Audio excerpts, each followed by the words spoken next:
சிவகாசியில் இருசக்கர வாகனம் மோதி விபத்தில் சிக்கிய அரசு பேருந்து நடு ரோட்டில் தீப்பிடித்து எரிந்தது.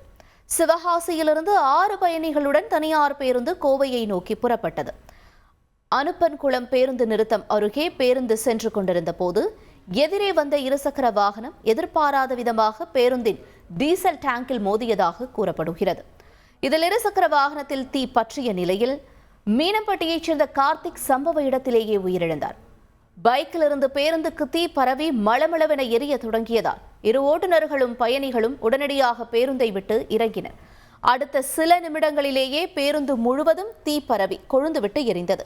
தகவல் அறிந்து சம்பவ இடத்திற்கு சென்ற தீயணைப்பு வீரர்கள் தீயை கட்டுப்படுத்தினாலும் பேருந்து முற்றிலும் சேதமடைந்தது.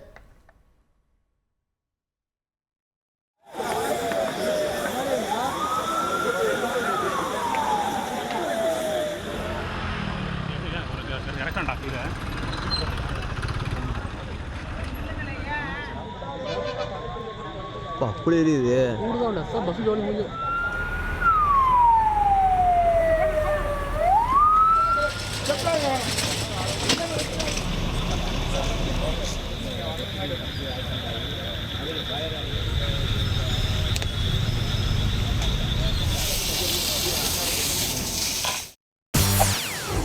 செய்திகளை உடனுக்குடன் தெரிந்து கொள்ள உடனே சப்ஸ்கிரைப் பண்ணுங்க.